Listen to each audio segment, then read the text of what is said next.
Okay. Yeah. Yeah, so I saw on the news just a couple of days ago, it's funny how time flies that we're as of recording this, we're on the 19th of April now. We're just a couple of days past the 10-year anniversary of the Sewol tragedy here in Korea. And these big national tragedies are something that I just wanted to mention really quick here for all of the listeners, for people who either were or were not in Korea. I don't want to go into a full topic on this. If you want to learn more about what happened on that day and all the controversy and all of that shit, there's tons of videos on YouTube. Any listener out there, you can find it. But this is one of those things that I'll never forget some parts of the days, because this thing happened over the course of days, just the same way that I'll never forget where I was and how I heard about, the 9/11 terror attacks when I was in university. And so I just kind of wanted to, just bring it up. It's been 10 years. This was something huge in the psyche of Korea. I mean, people still haven't completely healed from it, just the same way that Americans haven't completely healed from 9/11. And so I just kind of wanted to bring it up for our listeners and say, like, what do you guys remember from 10 years ago? Again, don't talk about the politics, don't talk about what really happened, but just what was it like? What were you doing? What do you remember for you? What kind of impact did it make on your life for those, few days or whatever? Or there, like, I can start, or if you guys want to jump in. I can easily remember it. Like you said, it Right, was right, it was a 9/11 type moment. right. Um, it For me, I think it shattered uh a little bit of the bubble that I was living in. I don't know if that's the right Mm, way to say it. The At this point, I had been in Korea for several years and right. was getting into the patterns, into the routine of being, the work that we do and the schedules that we have. And it's very, for me, very comfortable, not just comfortable, joyful life. The work I love, the culture I love, my friends I Yeah. love, the community. It was just, and everything. There's things in Korea that are quite different from, I had just come from Chicago, and there's things in Seoul that are very different. And one of the biggest ones is safety, and not just Mm, safety, but also organization. The buses here, the trains, I mean, I'm sure Chicago's much better now, but at the time, the train doesn't right. stop at the mark in the station. You have to run to grab it. You don't know where it's going to park. Things don't always come on time. You're fighting for tax. I mean, not just talking about public transit, but I'm talking about the function, fluidity of infrastructure, and how everything seems so modern and clean and organized and safe. It was just such Mm, a safe place. You could see kids walking home from their, academies at after dark, and yeah, their I think we've mentioned kids. that before. We've That talked about that this in the yeah, podcast. that Yeah, still right. blew my mind. So that's still interesting, right? We still talk about it because it still is interesting. But at this point, 10 years ago, I Right. was settled into patterns, but I'm still kind of a newbie to the scene. And I haven't In some ways. really checked myself at how much I was living in kind of this maybe not false sense of security. I mean, it wasn't like it was dangerous to me, but it was shocking that something like that, Mm, it was impossible. It seemed surreal. It was like I was waiting for the news I was waiting for like for a solid minute. It was just waiting to hear like, no, I misunderstood what that is. I can't yeah. picture it. I can't imagine that being the case, you know. Um, because I've taken that ride. I've it's not a distant thing. It's right there. Mm. Yeah, just this Um, boat going to Jeju. Like I could it's picture, it's yeah, and yeah, you picture it, and as the information came out, it just became even more and more right. tragic, but just Yeah. shocking. And The age level of the people that end up dying. Um, you yeah, know, almost all like high school students, right? yeah. So you're picturing, yeah, just gutting. There's But I mean, something any like tragedy is. But especially irksome about the preventable tragedy. You know what I mean? It's not a mudslide or a tornado or a hurricane or something. It's like the preventable nature of it is what's so frustrating about it. And so, I mean, that's what I remember the most about it Mm, is just how egregiously preventable it was, and how stupidly unnecessary it was. And that, I think that, you can only imagine, like, as a parent, that's got to hurt especially more, when it just the senselessness of it, and the preventable nature of it. Not to get Yeah, I too, mean, political or one of the whatever. hard things about this tragedy as well with the Sewol because remember, I mean, like, 9/11, it happened in an instant. And then the next few days were just like, oh shit, and it was, maybe trying to find survivors or cleaning up and things like that. But the Sewol tragedy, the whole thing stretched on for like 3 fucking days, right? Mhm. Like the ship didn't fully sink for a really long time. And so it was this whole thing like every day on the news. I don't remember where I was the second I heard about it because I might have been on campus or somewhere because it happened during the day. Um, but I remember like, wait, there's something happening. Then I get home and the news is on, and my wife, we turned on the TV on. We didn't watch a lot of TV, but here the TV was on to the news straight for 3 days. Like we never turned it off. We were just sitting in front of the TV the whole time, and just kept hearing more and more. And also like for me, I mean, it was like it's tragic and epic, and yes, I felt a connection to Korea at the time, but my wife, being Korean, it was even more so. And she was just like in shock, even more than I was. One thing I'll never forget, because as we've mentioned here on the podcast, I'm big into diving and everything, right?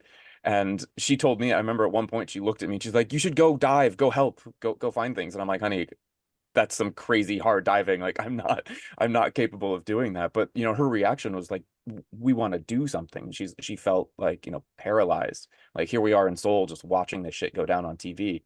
And she's like trying to reach out for any straw of what we can do. And that one straw was, well, Kevin likes being in the water, and of course, logically it didn't make sense, but that was her thought and that was the feeling at the time. Like what can we I do? Oh my felt that God, this is way. so I felt that crazy. way during Katrina. That they kind of had Mm, a kind of the same essence as that to me. It's like you're watching this and you're just helpless. mhm. You're watching it unfold, and it's protracted over several days, like you said. I mean, Right. Katrina was over months and years, but um, I mean, the rebuilding of yeah, all that. Yeah. it's kind of like yeah, it just kind of shows you like the shortfall of like human nature, human ability to like kind of game out certain things that can happen and prevent these tragedies, or being too cheap to spend the money to, prevent it from happening. And Yeah, and then that there we would start stepping over into like the political issues, and like Kev said, maybe don't go there for yeah, this, no, for the Yeah. right, purpose right. of Again, this. there's But tons and tons of but videos on YouTube if you but want to learn. Jack, right, but Jack still makes a really, I think, interesting point. We could talk about part of it where since that incident, we've had at least two more major incidences. You guys might remember the concert. What was the outdoor concert where the kids fell through the vent? They were standing on top Oh of it, yeah. and their Oh Yeah. weight, shit, they fell yeah. through. Yeah. Yeah, I so do like remember that. Yeah. that's an infrastructure uh you know Yeah. error, mistake, I don't know what you call it, tragedy. And of course Itaewon crush. Right, That Yeah, that right. was, was only Of a couple years course. ago. like Yeah. these things. It's like, it's are we only like just so close to having this type of horror and chaos all the time because we live in such a dense place where people are fluctuating on the same, patterns of behavior, going to do the same things, celebrating together, moving together, that these horrors, these tragedies, they're just like right there. We're standing next to them all Yeah. the time. Are we just You in know, I denial? no, man, I think about this sometimes. Like when my mom and dad came to visit me back years ago. Um, they're from northeastern Wisconsin, and I don't mean to make them sound like hillbillies. They get around, but they don't hang out a lot in big cities. And one of the things my dad said, we were down in, I think, well, it was probably up here. We went into a Subway, and the subways here, you might go underground, like, a couple hundred meters. You're just going. I Some don't of know, them are like pretty deep. moles. Yeah, Yeah. I mean, I don't. So we're down in the subway, and these Byzantine labyrinths of space. And my dad started talking to me. He's like, if the lights went out down here, be kind of fucked. Like, this is nuts. Like, what would happen? It Would it turned just into be like a like, horror movie, you know? Yeah. yeah, would it be Thanks, like, Dad. would Now I have like, to I think don't about think that like every time I go to cannibalism, work. yeah, cannibalism wouldn't like be the first move, but But that, how many steps before that? You yeah, know? yeah, yeah. And it's wild when you live in these places where you're both secured by the efficiency and the technologically advanced, well thought out infrastructure and planning and all the ergonomics around, how humans can exist like this. Start becoming like a little naive to it. I mean, that's an Mhm. old theme, right? You got people that obsess about it and they build bunkers and stuff, right? But the difference between like the guy living in suburbia thinking that he's relying on his refrigeration and air conditioning and gas lines and septic tank compared to the way that we depend on co-living with millions of people stacked on top of each other and rushing through every day. Yeah, man, these types of accidents, it just suddenly slaps you back to reality. Like, Yeah, there's definitely good things to living in a city, but there are more risks in yeah. some ways. I mean, it's overall still a benefit to live in a Well, I'm city, not trying to but say yes, I'm not trying to say that it's dangerous to be in the city. I'm right, right. saying that um there's only so much that a human brain can plan and Mm, anticipate, and everything's sure. There's again, not trying to touch on the political side. Money maybe was being tried to, maybe somebody was trying to save money, sure, but maybe that was also, maybe it's more nuanced. Maybe things were trying to be, funds being allocated for this, that, and the next, and they're all just trying to figure out the best way to do the best they can. I highly doubt anybody sat down thinking, hey, let's risk the lives of children. no. That's not a thing. But yeah, it's you can't think of every possible contingency um when things are so complicated like this. It's just amazing that the city works sometimes, or that these Yeah. systems do work. Mhm. So I don't know, I just become kind of numb to the fact that it can fail. Like Itaewon was nuts, not to jump subjects, but that was just, Mhm. couldn't Yeah, it picture was it. also same kind of It's happening shocking next thing. door to Like, me. oh It's my right God, here. there's crazy things happening right now as I'm watching the news. Well, we had a Yeah. bridge collapse around the same time as the Sewol incident in Minneapolis. I mean, so a main bridge over the Mississippi. My dad took it to work every day, before he retired. Damn. Oh, So I mean, these infrastructure failures and these things that you think can never happen, and then they happen. Um, I mean, that's just the reality of life. I don't think we should accept them. I mean, I think we should actively try to prevent them, but I just don't think you can um mitigate mitigate risk to zero. That's not Right. life, right? You can't live that way. So yeah. I do want to just to again keep this one kind of quick in remembrance of the Sewol things. Like, yeah, I mean, I had a yellow ribbon on my bag for a really long time and it disappeared a couple months ago. Actually, I was kind of disappointed. I looked down and my yellow ribbon is gone. But one thing actually, just to a quick end, because like I was saying, my wife was like, "What can we do now?" And at the time, there was nothing I could do. There was nothing any of us really could have done, to help at that time, except for the few people who were, rescuers. But kind of funny timing, actually. Just 2 or 3 days ago, on the Seoul campus, the blood bus came through, and that reminded me that there are things that we can actually do somewhat often. And so I went and donated blood again. And while I was doing this, I wanted to actually bring this up this is for the listeners who are in Korea now, because something I learned about donating blood in Korea is, I mean, one, for foreigners, I know it's going to be a bit tricky. Like, you have to be in Korea for at least a year, so tourists can't do it here. I did look up the rules really quick. If you recently were traveling for at least 90 days, if you did a 90-day full trip, then you have to wait another year to donate. You have to have been within the country, so you can't go right after traveling, things like that. And they always check for things. I've been turned away more times than I've been accepted. You're taking some medicine right now, come back next time. But something that I learned, and I want to kind of, I mean, everyone knows that donating blood is good, but for foreigners, I learned an interesting statistic, and so I'm going to push foreigners out there to go and donate blood if you can. That I'm a negative blood type, and I only learned that relatively recently donating blood here. The negative blood types are, a slightly better donor for for well, blood as opposed to the positive ones. And the Korean population, the native like Asian Korean population, they have a negative blood type percentage of less than 1%. less than 1%. It's like needle in a haystack. Whereas foreigners, Europeans, Americans, we have a negative blood percentage of about 20%. So there's pretty good odds that we That's are. remarkable. Yeah, I didn't know that until recently. Like, I was in there and Wow. the nurse was like, "You're negative." She's like, "That's great. You should come more often." She pointed out to me specifically. She's like, "We need you." One of the I already knew this actually because I got a text message after donating one of the times in the past. They were like, "You're a negative blood. Can we put you on a special list?" Being like, "If we need blood, can we ping you?" Because, like, you're a better donor basically than others. And so I don't know what your guys' blood types are, even if you know. I didn't know forever until I came to Korea.